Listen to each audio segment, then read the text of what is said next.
A car crash at a restaurant in Incheon left 2 people injured late last week.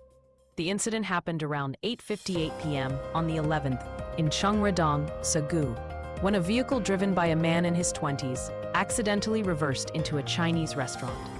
2 customers in their 20s were injured by broken glass and taken to a nearby hospital with minor injuries.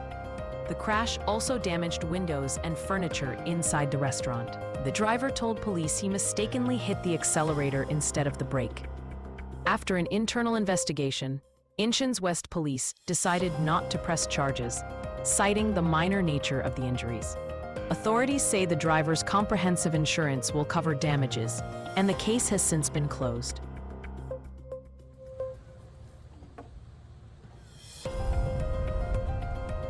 In South Korea's South Jeolla province, fish farmers are racing against time as soaring water temperatures threaten widespread fish deaths. At fish farms across Yeosu, Gohung, and Sinon, emergency measures are underway to release millions of juvenile fish into the sea to prevent mass die-offs. This week, the water temperature in Vbak Bay reached 27.2 degrees Celsius, dangerously close to the 30-degree threshold that can be fatal to species like Zophibilac, a young fish particularly sensitive to heat. The current heat wave arrived more than 2 weeks earlier than it did last year, catching many farmers off guard.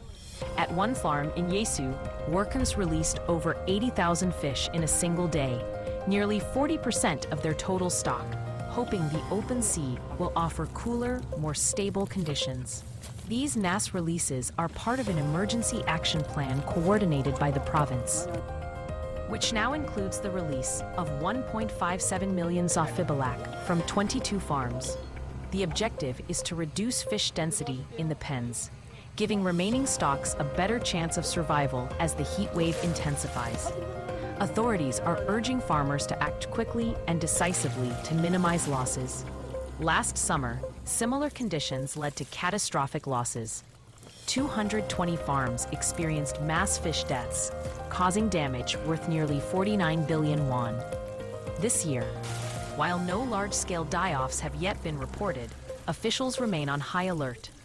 Local governments are warning that without prompt action, environmental and economic consequences could escalate.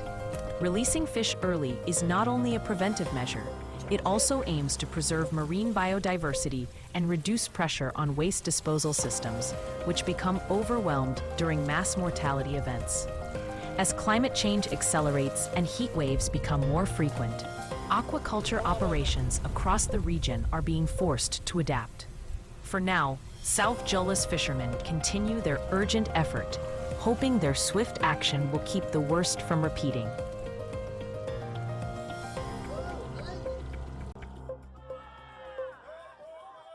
Tensions are rising as the Special Prosecutor's Office moves forward with the execution of an arrest warrant for former President Yoon Suk-yeol. On the morning of the 1st, Special Prosecutor Moon Hong-ju, along with a small team, entered the Seoul Detention Center in Gwacheon to formally serve the arrest warrant. Yoon has been held there since July 10th after being arrested on insurrection charges. Authorities initially summoned him for questioning on July 29th and 30th, but he failed to appear, citing serious health concerns, including a risk of blindness. Following these no-shows, the Special Prosecutor's Office requested an arrest warrant on July 30th, which was issued the next morning. Officials say they plan to question Yoon directly, either by cooperation or by ordering guards to bring him from his cell. Yoon is under investigation for allegedly accepting free opinion polls from political fixer Myung Tae-kyun during the 2022 presidential election. In return, he's suspected of helping Myung secure a nomination for a People Power Party candidate. Authorities say 81 illegal polls were conducted. Yoon also faces charges of violating election law by making false public statements about his wife's alleged role in a stock manipulation scandal, claims he made during a party debate in October 2021. Despite his legal team citing health concerns, The Special Prosecutor's Office says it has received no formal documentation of Yoon's condition and intends to proceed with questioning. The investigation is ongoing, with the arrest warrant set to expire on August 7th. Police are also working with city officials and forensic experts to determine the exact cause of the collapse. More updates are expected as the investigation continues.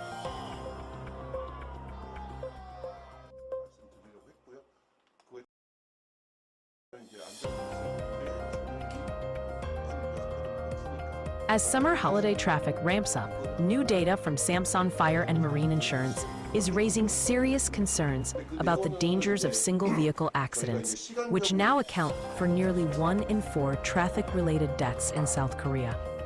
According to the Samsung Institute for Traffic Safety and Culture, while vehicle-only accidents make up just 4.1% of all traffic accidents, they are responsible for a staggering 23.6% of traffic fatalities. The data, based on police records from 2020 to 2024, shows that the fatality rate in these solo crashes is 7.9 deaths per 100 accidents, more than 5 times higher than the national average for all traffic incidents. The summer months are particularly dangerous. Between June and August, 28.8% of solo vehicle accident deaths occurred, with August 10.1% seeing the highest number of fatal crashes. Most of these incidents happen on archipelago and rural roads, where fatality rates can be over 12%, 1.5 times the average for such accidents. Driver error and neglect of safety rules were cited as the leading causes. Lee Sung-real, a senior researcher at the Samsung Institute, emphasized that many of these tragedies are preventable. He urges drivers to inspect key vehicle components, like tires, brakes, and wipers, before trips, and to take breaks or switch drivers during long journeys.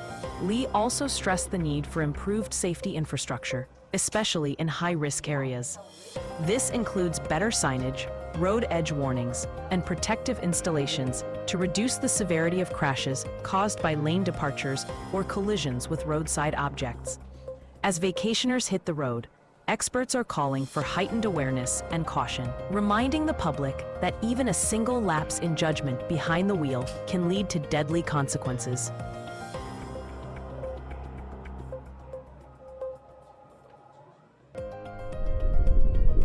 Thank you for watching this edition of the K Update. We would love to hear your thoughts and comments below.